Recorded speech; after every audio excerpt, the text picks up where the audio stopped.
If you're looking to get started in real estate investing, on today's live Q&A, I'm going to share with you everything that you need to know in order to take your business from where you are to where you want to go.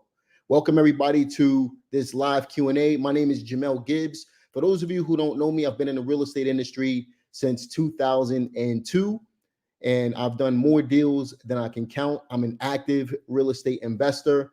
I'm also an active real estate coach. I have dozens, if not, more students who are doing deals right now and are closing deals and making money.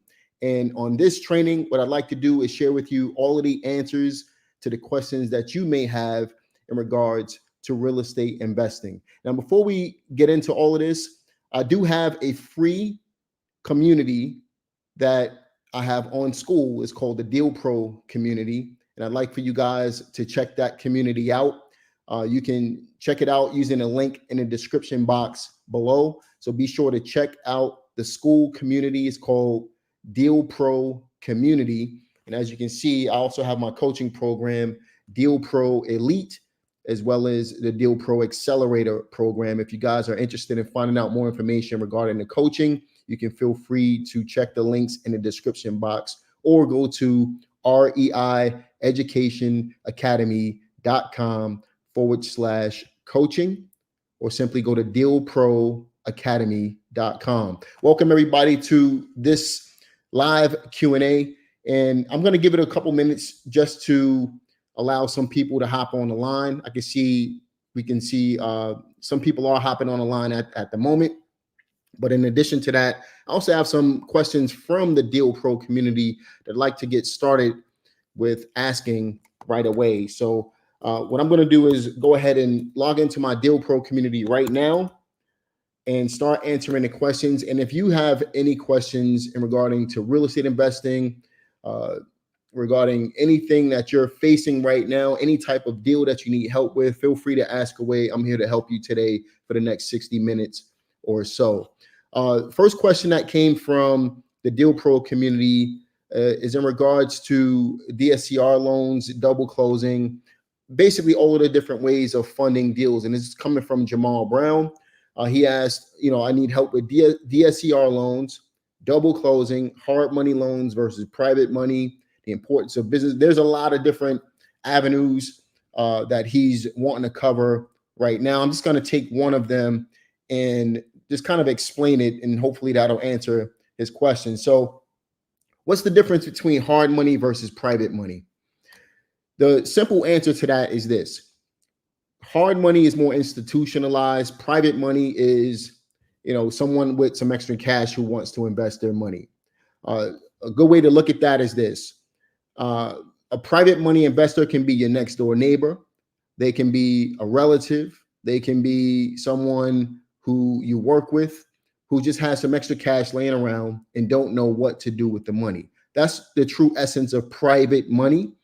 And the good thing about private money is you can kind of call your shots when it comes to structuring how you want to use that money. Hard money is more institutionalized. Sometimes they want to see that you have good credit. Sometimes they want you to have a certain amount of money in the bank. But the benefit of using hard money over, regular bank-owned funds is with hard money, it's easy money to get. It's true asset-based lending. Asset meaning if you have a good deal, they will look at the deal versus your personal situation. So you can have less than par credit and still get hard money. The thing with hard money, though, what you want to remember is you're always paying interest on the money. You're always paying points up front, and they have their set terms on these types of loans. So what that means is if you want to borrow hard money, let's say you want to borrow $100,000. Let's say you have a house that's worth 70, you need $30,000 in repairs. So that equals $100,000. Basically with a hard money loan, what's going to happen is you're going to pay some points on that $100,000. So the points equals a percentage of the loan. Okay, let me repeat that. Points is nothing more than a percentage of the loan. So if someone comes to you and says, hey, I'm going to charge you 3 points for this money, they're charging you 3% of the amount that they're lending you. Okay, so on $100,000, using that as an example, they're going to charge you $3,000 up front plus closing costs, and then they're going to charge you a certain amount of interest every month. You do not pay down the principal while the hard money is out. You're paying down you're paying on interest only. So let's say the average lender in the industry is going to charge you about 12% interest for a hard money loan. That means you're going to pay about 1% per month of that loan. So it'll be $1,000 a month. Let me explain how that works. With hard money, all you're doing is let's say a lender is charging you 12%. You're going to divide that by 12 months. Okay, so 12% divided by 12 months equals 1% per month. And then you're going to pay that percentage of the loan amount every single month. So again, on $100,000, you'll be paying $1,000 per month for the loan. Now, let's just say, a hard money lender is charging you 10%. All you're going to do is take the 10% divided by 12, because you're always amortizing that amount over the course of a year, and then you multiply it by the amount of months that you feel like you're going to have it for. So, for example, on $100,000, if I divide that by, just using my calculator, if I divide that by 10%, 100,000 times, actually 10%, I'm doing that wrong. So 10% divided by 12 equals about $833.33 per month on $100,000. So let's say you hold on to the money for 6 months. So you multiply that by 6, you're paying $5,000 for the money. Does that make sense? So whenever you're dealing with hard money, just remember that it's more institutionalized. And whenever you're dealing with private money, this can be your best friend with some extra money. Either way, even if it's private money, you want to make sure that you go through the ramifications to make sure that that person's money is protected at all times. This is not a free-for-all where you're just borrowing money from somebody and they're exchanging cash to you hand to hand. No, you want to go through an attorney. You want to make sure everything is documented. Make sure you protect that person's money so that when the time comes to pay them back, they can get their check and you can get your profit. I hope that answers your question, Jamal Brown. Let's move on to the next one. I see that you guys have some questions. If you have some questions, feel free to ask away using the side panel here. My man Kevin Bond, what's going on? He's in a Deal Pro Accelerator program, and you could definitely get a t-shirt, man. We'll talk about that later on today. Faith DQ, unable to get a hold of the owners of a vacant house. What's a good way to get a hold of them to contact me? Faith DQ, great question. So unable to get a hold of the owners of a vacant house.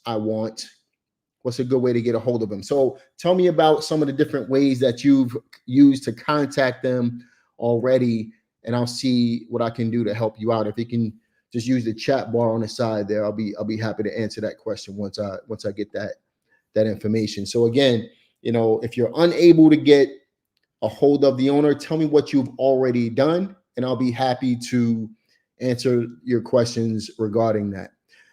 Faith DQ, given the information that I do have, I'll provide you with some information until I can get more information out of you. So if you're unable to get a hold of a vacant house, have you skip traced the owner yet? Have you used sites like fastpeoplesearch.com to see? Well, you can skip trace to find out where the owner lives, or go to the public records, for example, find out what the mailing address is on file for that particular owner.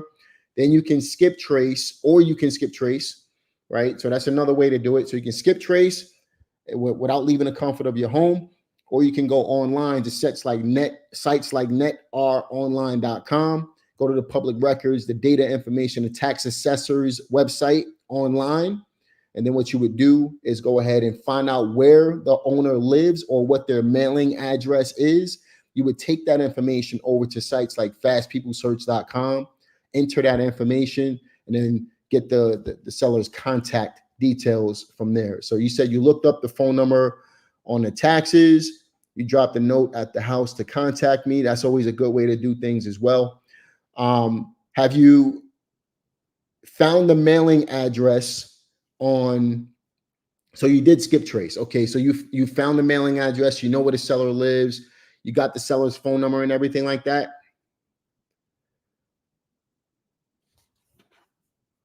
Let me just show this. You said you skip traced right here. You also said that you looked up the phone numbers and everything like that. So you mentioned that you skip traced. So you have the seller's mailing address. Am I correct with that?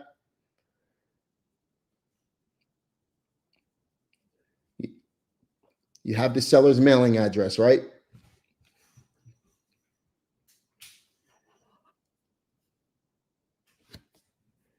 If you have the seller's mailing address, take that information over to fastpeoplesearch.com. It's free. If you skip traced, you should have the seller's phone numbers as well. Call them up. Go knock on some doors. You know, if you want the property really bad, you got to be a little more aggressive when it comes to. So what I want you to understand is this. When you're skip tracing, you're kind of like an investigator, right? Like the real estate inspector gadget, right? So all you want to do is find out as much information as possible regarding this property owner and how to get in contact with them. Sometimes you got to spend a little bit more money on skip tracing. There's a service, you know, I'm not connected with them in any way. There's a service that I use in cases like this when it's really hard to find the sellers. They will find out everything that you need to know, including relatives, you know, people from, you know, they can be living in different states. They'll find their phone numbers and everything. It's a little more expensive. You're going to pay $10 to $20 for the skip trace, but it's worth the information. And if you want to really find this person, you can. It's called findtheseller.com. Findtheseller.com. All right. This is like a last resort type of thing. You don't do this on every skip trace. You do it when you really want to find that person, and it's almost impossible to find them. Okay. So findtheseller.com. Check them out. Let me know how you make out with that. Moving on, guys. Marcus Davis, 560 credit score, no money. Where do I start? Always wanted to get started. 53. It's never too late. And yes, market, it is never too late to get started. A 560 credit score. A couple of different things you can do. First, start working on your credit. I'm not sure why your score can be that low. Maybe you've never been late on a payment in your life, but you maxed out your credit cards. That'll drop your score into the 500s. So if you can simply pay off your credit cards, that'll boost your score up and allow you to get access to other resources like business startup capital and things like that in order to get your business going. If I were you, I will learn the dynamics of real estate investing by wholesaling real estate right now. Okay. If you're not comfortable wholesaling, you got to get outside of your comfort zone. Okay. Another thing you can do is partner with somebody. Partner with somebody with good credit. Partner with somebody who may have access to some capital and start fixing and flipping houses. But a great way to learn the business, a great way to start up with minimal capital, but it can be time intensive if you have less than par credit and you don't have a lot of money, is wholesaling real estate. You're just going to have to understand that you're going to sacrifice something. There's going to be a sacrifice, whether it be time or money. In your case, it may be time. The more time it takes, the more time you put into it, eventually you'll be able to close the deal. The more money you put into the business, the quicker you can speed up the results. Okay, so I would learn everything I can about wholesaling real estate. In fact, I'm running a special on my wholesaling course right now. If you join my community at dealproacademy.com, just join the community. You'll see the link. I'm running it until Sunday. It's 70% off of my wholesale course right now. Shameless plug. You can learn everything you need to know about wholesaling real estate and really get started doing that right away. If not, if you don't have the investment, I have a tremendous amount of free content right here on YouTube where you can go ahead and learn everything that you need to know about wholesaling real estate right here on YouTube. If you want more of a condensed course with all of the resources, paperwork, and everything that you need, go check out my course. If you just want to kind of put the pieces together, the information is right here on my YouTube channel. In fact, I got one video. It's an hour-long video. I explain everything step by step. It just doesn't come with the paperwork and everything else that you need, like et cetera, et cetera. I hope that helps you out today, Marcus. I have $15,000 in cash, no experience. This is enlightened one. I have $15,000 in cash, no experience. Just found you. Where do I start?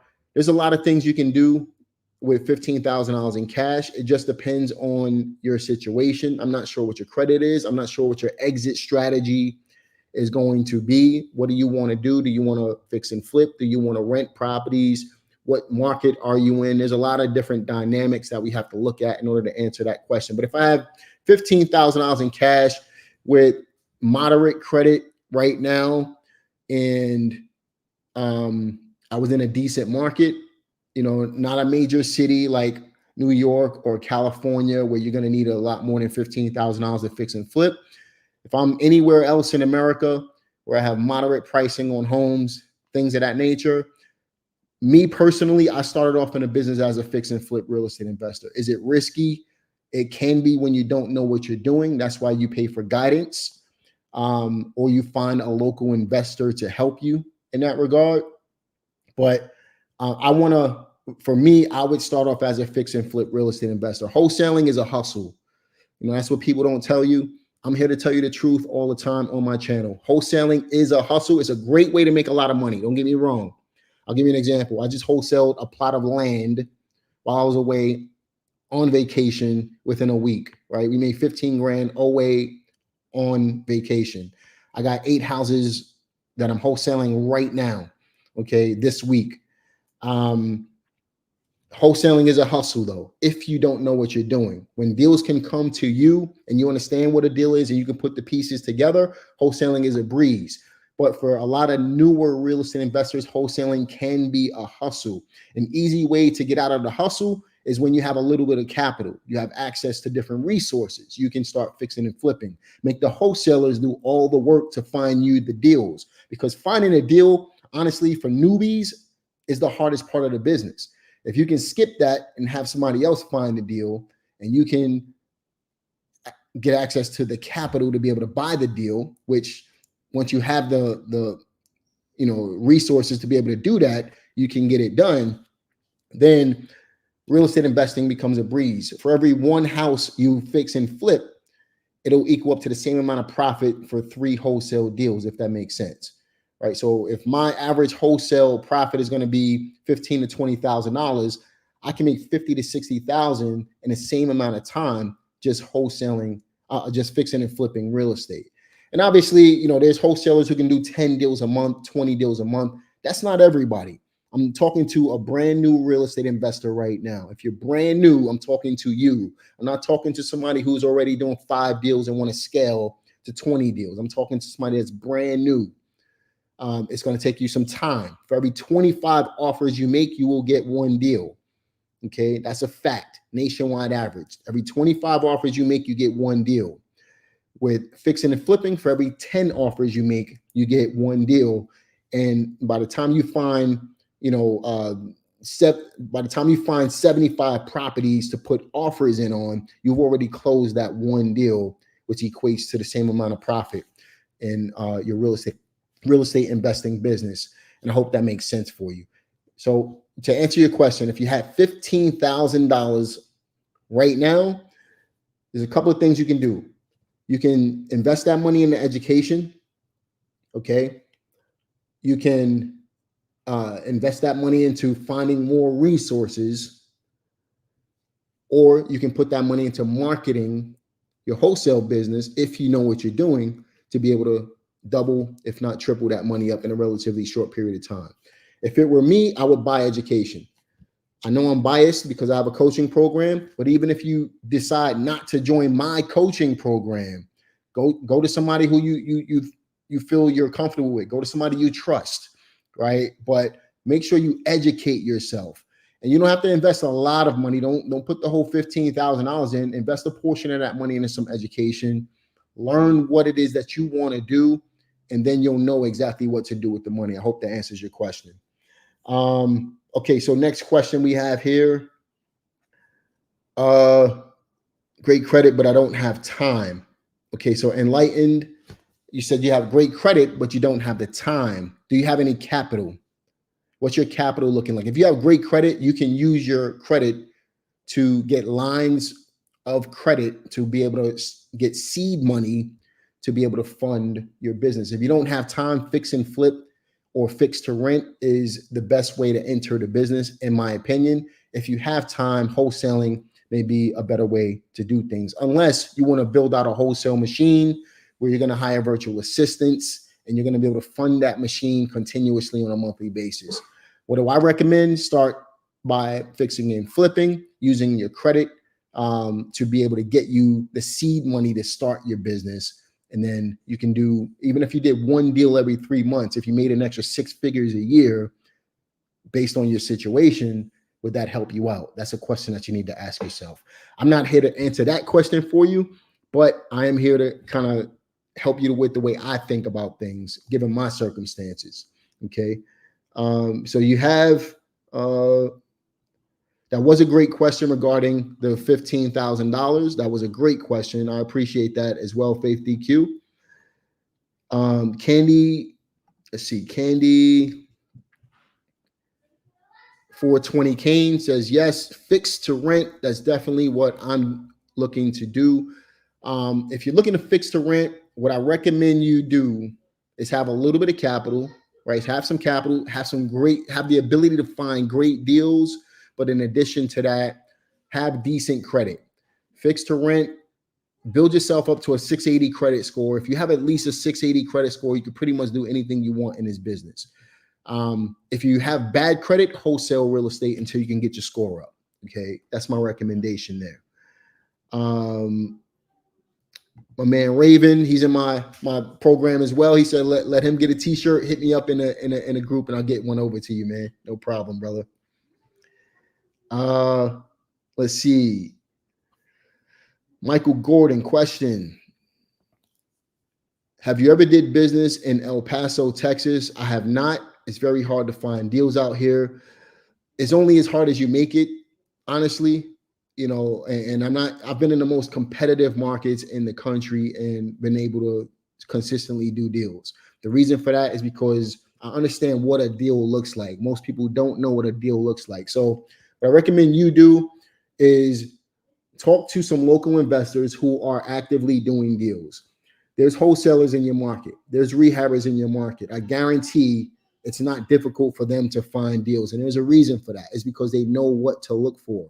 So what I recommend you do, start networking with some people. Go to some of these real estate investing meetups, these real estate investing groups that are in your local area, and just watch.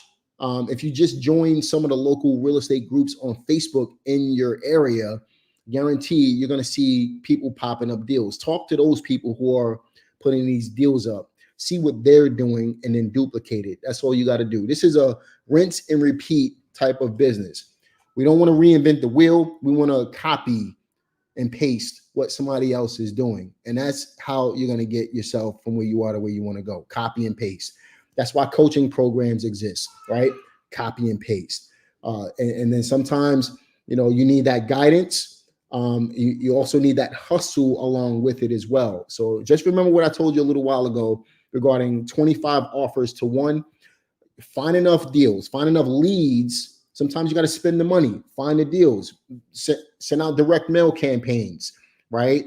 Spend the money, get the leads calling you, sift through the leads, make 25 offers, you'll get 1 deal. Okay, I hope that helps you out. Faith DQ, where to get cheap money for fix and flip, HELOC, 401k. What do you have access to right now, Faith DQ? Do you have access to a HELOC? Do you have access to a property that can provide you with a HELOC? Do you have an IRA, a 401k account? I would use those resources for startup capital personally. So a lot of people, for example, when it comes to HELOCs, what they do is they'll pull out the HELOC, they'll pay off debt, they'll fix up their house. To me, that's not the best use of that money.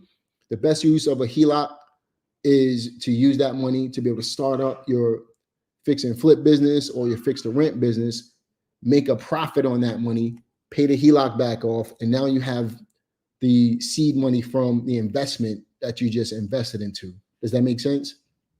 So if you have access to equity in your home and you want to use a HELOC, that's how I would personally use a HELOC. I would use it to make more money and then use that money to be able to seed my business.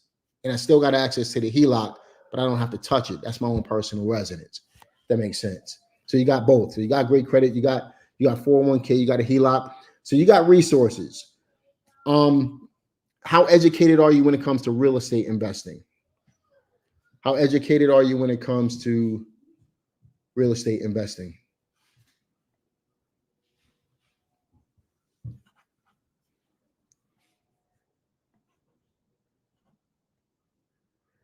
Benefits boss, hit me up in IG. I would love to have that discussion with you. Maybe we can do a podcast or something to educate the people. Appreciate you. I'm always out for showing love. Always up for showing love. Faith DQ, just waiting on your answer here.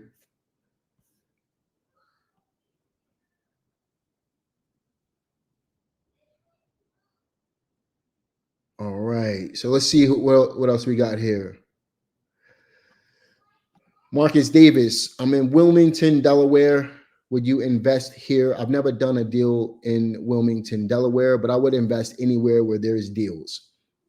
If that answers you, I'll invest anywhere. It doesn't matter as long as the numbers make sense. That's where I would invest.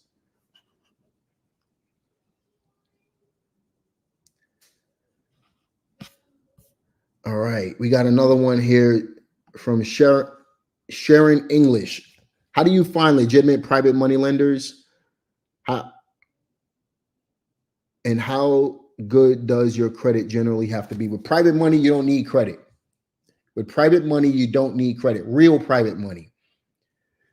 Now, there's hard money, like I've mentioned earlier in the training, which is more institutionalized.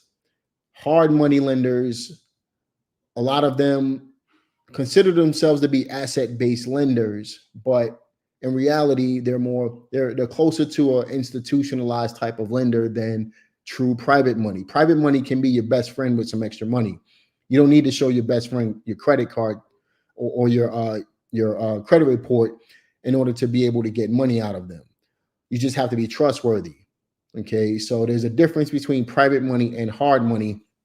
A lot of people they use both of them interchangeably, but in reality, when I was coming up in the rankings with my real estate investing business since 2002, private money was truly a private individual who you built trust with, and they provided you with money. Okay. In fact, my first private money lender I've ever had owned a title company in the city that I was investing in, and she lended the money to my company without ever checking any background reports or anything on me. She just lent the money to my business to be able to fix and flip real estate. And I closed every single transaction at her title company. Okay. So that was based on me building a relationship with her. All right. Hard money lenders, they don't know you. They don't care about the relationship. If you got, a decent enough credit score, some require a 580 credit score, some require a 620 credit score. Some want you to have a 700 credit score. It just depends. They're looking at your history based on that because their money is going to come a lot quicker. Out of the two, what's the easier money to get? Hard money is much easier to get because you don't have to wait to build a relationship. They're basing everything on your circumstances and the deal itself, if that makes sense. Okay. New comment down at the bottom. Relationships are definitely important. Relationships definitely are important. My man Rock says, thank you for the unconditional love showing, brother. Absolutely, man. That's what we do this for. I'm doing this to help you. I do run an education business, but if you guys notice, I'm trying to be very giving of the information that I do have between my ears. I've been doing this since 2002. I've been on YouTube since 2008, really taking it serious since 2019. You guys have helped my channel grow tremendously since I started taking it serious. And, you know, my goal is to help as many people as possible with the information that I have, because this information is stuff that people pay for. It's not readily available to everybody, but if I can, you know, just help out in some way, I will. And obviously I have programs that go along with it as well, but that's not why we're here today. Okay.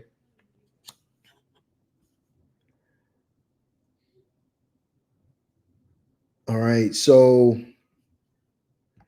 this is a great question. Tough W70. My man, Tough W70. Hey, if I already have a small line of credit with Wells Fargo, what are the steps to increase the amount? So if you have a small line of credit, how long have you had that line of credit with them? You can simply go to them and ask for a line. It depends on how much how much utilization you have. It depends on what other credit lines you have access to. Sometimes credit card companies or credit lines, they'll limit the amount just to build that relationship with you. If you've built a relationship with them and you've made payments on time, over time, a lot of times they'll do it. They'll increase the amount without you ever asking for it. But what you can do today, look at the line that you do have and try to get a 20% increase. I wouldn't go much more than 20%, because then they start looking at, they'll start denying anything over 20%. But if you can get a 20% increase and you do that once every month, once every 2 months, again, I'm not a credit expert. I'm not claiming to be that. I'm a real estate expert, but I do understand how to get money. Okay. 20%, ask for a 20% increase on top of what you already have. So if you have $1,000 credit limit, ask for $1,200. So your credit limit will go from $1,000 to $1,200. If you have a $1,200, ask for 20% more, et cetera, and just keep doing that over time. It'll increase your limit. I hope that answers your question. What do you think about lease options? Great question. I'm a huge fan of creative investing. I have a tremendous amount of content on my YouTube channel regarding lease options and other creative finance methods. I sell a tremendous amount of houses through the lease option method, and I think it's a great way to make money once you understand. In fact, lease options was that was my introduction to creative finance back in like 2007, right? So lease options is easy to understand because all you're doing is renting houses and then sub-renting or subleasing them. You can definitely, there's a lot of things that you can do if you understand the dynamics of that, but I'm definitely a fan of them.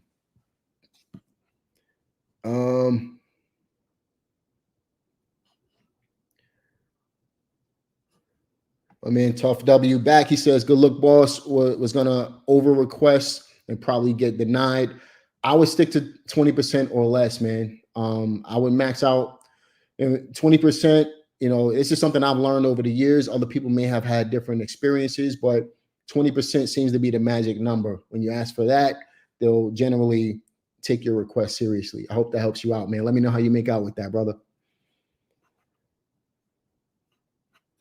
All right. So this is CTI Art. I like your video on buying a house with no money. What about land and mineral rights? Can you guide us on that? So the house with no money, no credit, land is probably the easiest thing to negotiate seller financing on, right? That house with, how to buy your first rental property with no money or credit. I talked about a strategy in that. And I basically use seller financing and lease options, which is something that we just spoke about, in order to be able to show you guys how to make money without coming out of your pocket. And if you do come out of your pocket with anything, you'll be able to get it back on a lease option end. Okay, so that was the exit strategy. Whenever you're buying anything, always have an exit, a back door. Always have a back door out, so you know how you're going to exit and how you're going to profit from that deal. When it comes to land, a couple of things that you want to keep in mind. Land is really easy to negotiate seller financing. In fact, we got 3 plots of land that we just negotiated with one of my clients. $16,500 for 3 3 plots of land, buildable lots, all seller financed, right? When it comes to stuff like that, you want to remember that land doesn't bring in income. Okay, so you're going to be coming out of pocket to pay for this land every month. You're also going to be coming out of pocket to pay your taxes every year, et cetera, et cetera. You can hold on to that land for as long as you like, as long as you can pay for it. But if it's not bringing in income, I would look at a different avenue in order to be able to make some money, unless you're going to flip that land to developers. Okay, but land, mineral rights, all of that stuff can be negotiated through seller financing. Banks typically don't like to put up money towards land, so that's why seller financing is strong in that area. But if you're doing that, know why you're buying the land. If it's just a buy and hold and sit on the land, then just make sure that you can afford to be able to do that. I hope that makes sense. All right, what other questions do we have? We've got about 15 more minutes, and then we're going to wrap this up. But what other questions do you guys have? I got some more questions here in the community. All right, so this is Keith Carroll. I think we answered that one in the group already.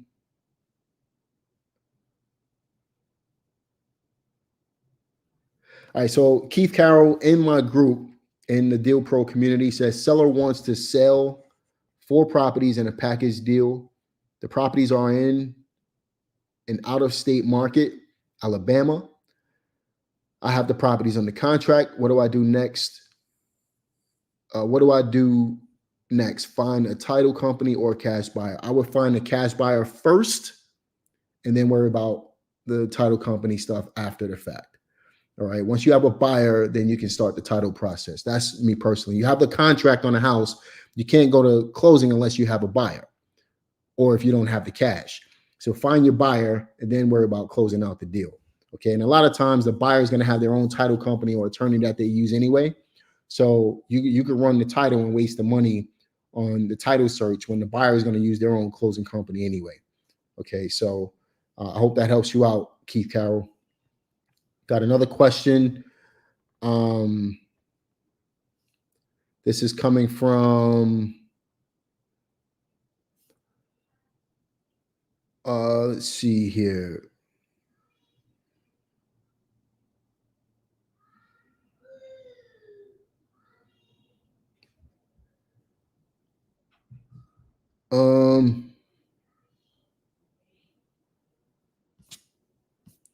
Let's see. I'm back here. One more question. All right, so this one right here comes from Tough W again. Tough W70. One more question. I try my luck at the Houston tax foreclosures. How do you look if those properties have other liens on them? Don't want to be stuck with a surprise lien. I honestly don't get into the weeds with that, to be honest with you. Whenever I'm buying at these foreclosures or these auctions, we go through a normal closing process. So the attorney or title company that I hire after we're under contract, they do all the work to find out if there's liens and everything on the property from there. So I don't get into the weeds with that.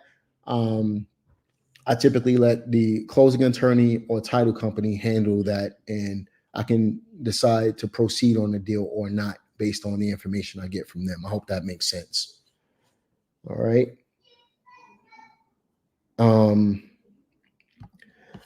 What states do you like to invest in, my man Jay Swole? I invest everywhere. Now, when I say invest, there's a difference between making money everywhere and investing everywhere. So for me, I like to stay close to home and within an hour of my residence when I'm buying and holding or fixing and flipping. I don't mind fixing and flipping out of state. I don't mind buying and holding short-term rentals out of state. But as far as operating my business like consistently, I like to stay close to home. Wholesaling, I'll do it anywhere. I'll wholesale a house in Australia. I don't care. As long as the numbers make sense. I'm looking at the deal, not the house. That's how I make my determination on if I'm going to make money on something or not. Okay, so I'll buy it on Mars. I'll buy it on the moon. It doesn't matter if the numbers make sense.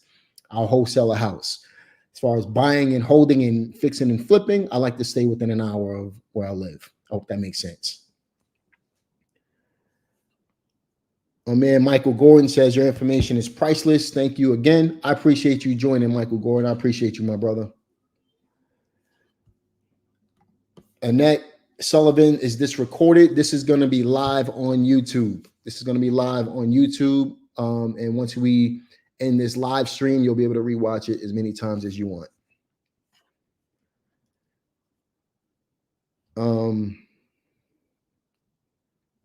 Let's see what else we got here.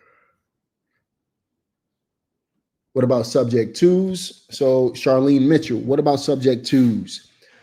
Do I recommend? Yes, I recommend learning everything you can about the ins and outs of different types of deals. A lot of people come into the business.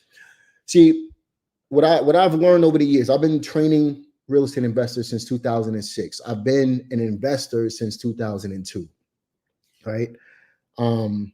What I've learned over the years is that people tend to back themselves up to a corner. So they'll come into the business and say, hey, I want to be a wholesaler. I want to be a fix and flip investor. I want to just buy rental properties. What I've learned is I'm a transaction coordinator. I'm a deal specialist, right? I don't consider myself to be a real estate wholesaler, for example. I'm a real estate investor. I do everything, right? So that way, if I'm approaching an owner, if a wholesaler focuses on wholesaling only, they're going to lose money, right?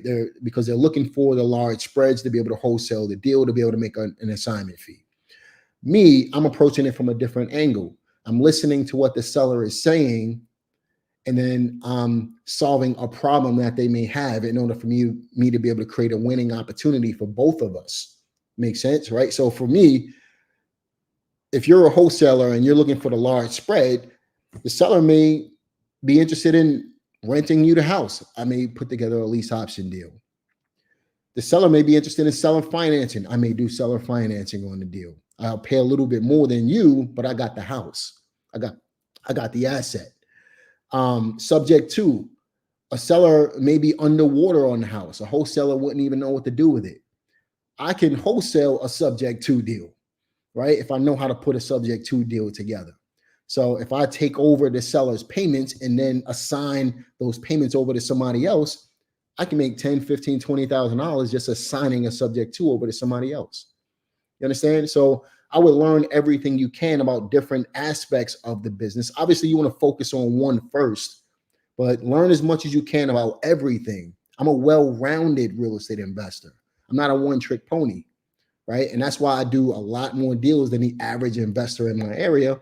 It's because I understand how to work different dynamics of the business. And once you start looking at the business from that way, looking at it from a bird's eye view, you'll learn how to put deals together in many different ways. And it'll take you less offers to find that one deal that you're looking for. Hope that makes sense. Sharon English, how did you build your relationship with the person at the title company? I was introduced to them through another investor. So you start where you are, right? Start building relationships, start talking to people, have those people introduce you to other people. Those people will introduce you to more people. You start networking, you start building relationships. And over time, you'll get what you need out of the business. I hope that helps. Roland Webb, what advice do you have for investors just starting with hard private money for burrs? Have decent credit, at least a 680 credit score, have some capital put to the side. It depends, that amount of capital can depend on the lender that you're dealing with. Some of them want you to put 10% down. Some of them will do 100% financing. They all want you to put points up front. They all want to see that you can afford the monthly interest payments. So be in a decent position. You don't have to have $100,000 in the bank. Obviously, the more you have, the better. You don't need a tremendous amount of capital, but at least, start introducing yourself to some of these hard money lenders. You can simply go to Google, type in hard money in your area.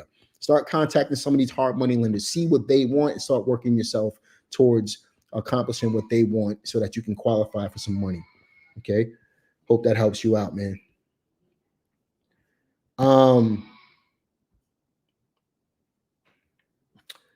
This is a good question. Annette Sullivan. If we find opportunities, what is the best way to contact you to determine if you would like to buy the property? I'll be honest, I don't do business with everybody. I keep that in my coaching community. The reason for that is because I can train coaching clients in a specific way to understand exactly what I'm looking for and how the business operates. I've tried this before in the past, and a lot of times I'm not saying this is your case, but a lot of times it's a huge waste of time because people just don't have the right training to understand what a deal is. So again, this is the importance of investing in education or becoming a part of a community. Doesn't have to be mine. Become a part of the community, learn how the community works, learn what a deal is, and then you can go ahead and make some money that way. But in my case, I don't accept deals from everybody. I look at, who I'm working with. I teach them how to find their own deals. And if they choose to contact me for help, then, that's something that we talk about when we cross that bridge. Alexander S. How do we learn what's a great wholesale deal? You look for distress, look for spreads. An example of that would be, distress. When it comes to wholesaling deals, you're looking for physical distress, physical property distress, right? Those are the best wholesale deals. So if a house needs work and you talk to the seller knows it needs work. It's your job to be able to negotiate the deal out of that, right? If you're doing creative finance, for example, a lot of times those will lend itself to financial distress. So creative finance for financial distress, physical distress for wholesaling deals. What I would do if I were you, invest into a wholesaling course. In fact, I'm running a special on mine right now, 70% off. Join my Deal Pro community, and then you'll get the link for the wholesaling course, 70% off until this coming Sunday. Learn what wholesaling is. I teach you everything, A to Z, everything you need to know about wholesaling in that course. You'll never have to buy another wholesale course ever again. And then just take action. Okay. But to answer your question, you're simply looking for distress, physical distress, preferably when it comes to wholesaling. Okay. A house that needs work, every neighborhood has them. And there's always a buyer if you can negotiate the right price. Okay. Annette Sullivan. So check out the post that says 9 simple steps to wholesaling real estate. That post provides you with the link to take advantage of the special. I hope that helps you out. All right.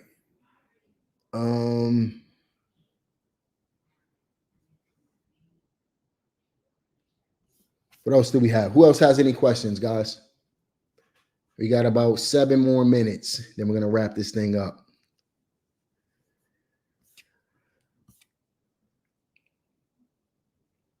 Seven more minutes. Who else has any questions? All right. So Amin Shah. Hope I'm saying your name right. About your wholesaling course, what type of homeowners are you targeting? I'm targeting distressed homeowners. That's a great question. I'm targeting distressed homeowners. So a distressed homeowner, let's look at the difference. Let me explain. Well, let me paint the picture for you. If you have an absentee owner, how many of you guys, just by a show of comments, just say yes. How many of you believe that an absentee owner is a distressed owner? How many of you believe that? Just by a show of yeses in the comment section.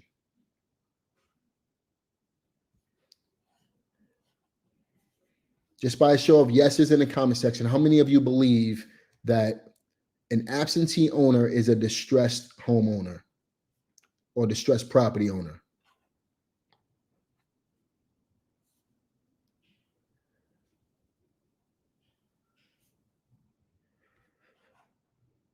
Yes, yes. Okay. Now, on the flip side of that, how many of you believe that A vacant property owner is a distressed owner. Vacant property. Vacant property owner, just by a show of yeses. Vacant property owner is a distressed owner. Now, while you're typing that in, I want you to think about this.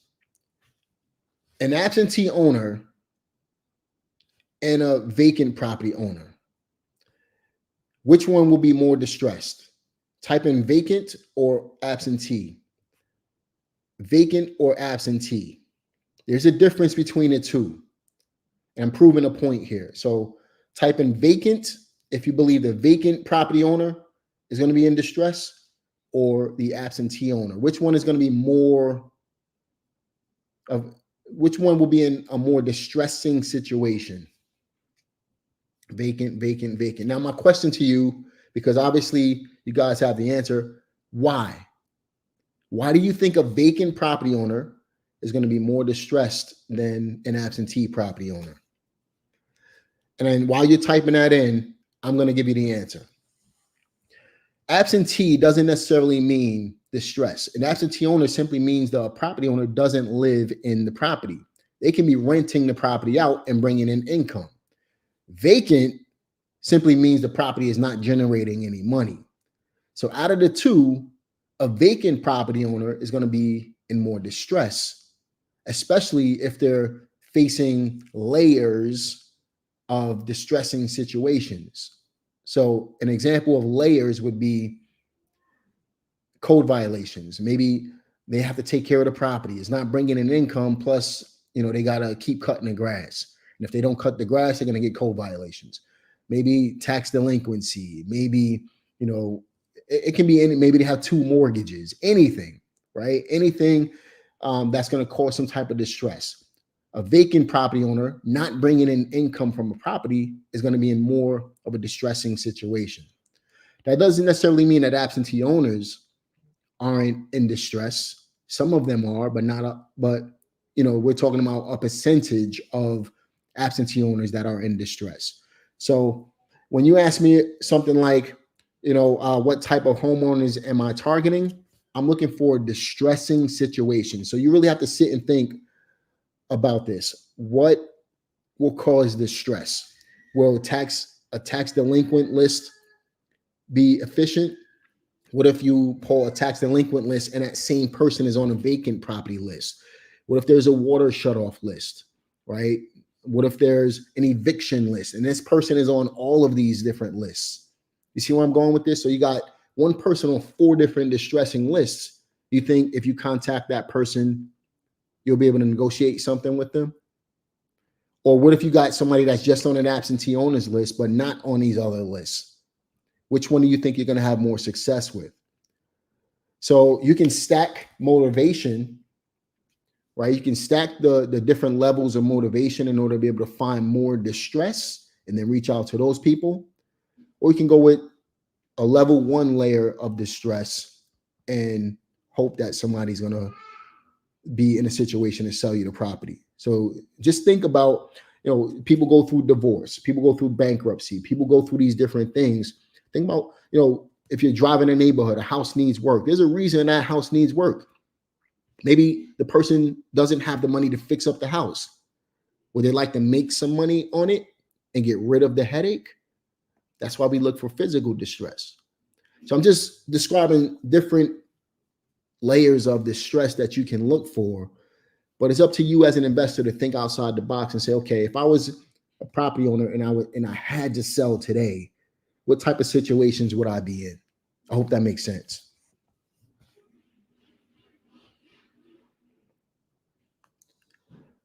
All right. So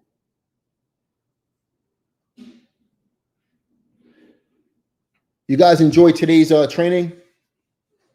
You guys enjoyed today's training?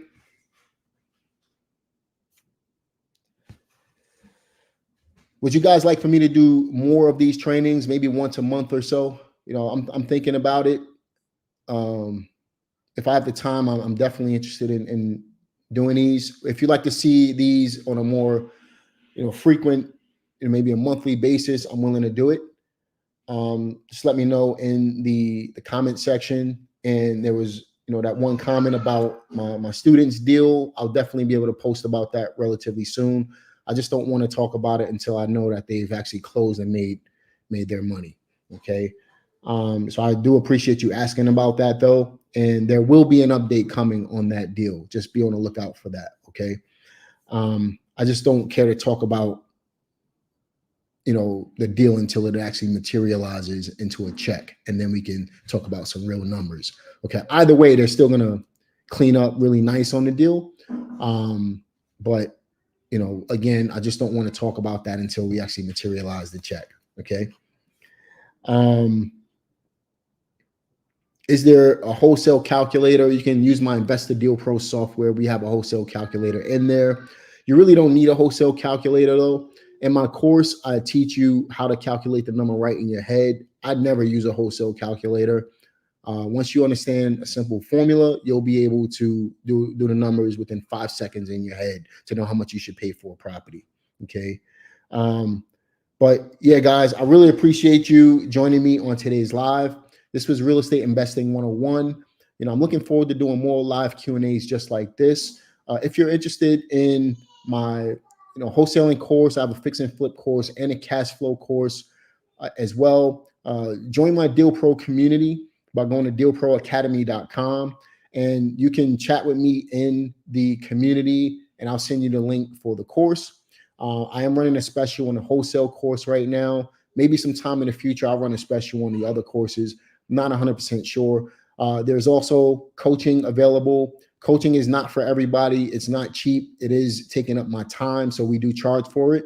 But if you want to find out more information on that, you can feel free to join the Deal Pro Academy, and you'll be provided with a link to be able to talk with one of my assistants regarding, the coaching program, and then they'll get you in contact with me, and we can further the discussion in order to be able to see if the coaching will be a good fit for you.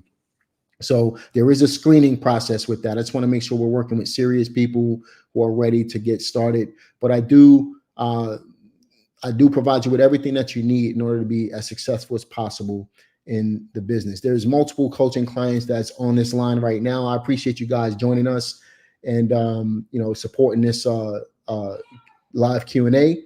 In fact, I'm going to give a shout out to Darlene and Thomas. They bought 3 deals this year so far since they joined the coaching program. It's Identique LLC, twin owners. That's who they are.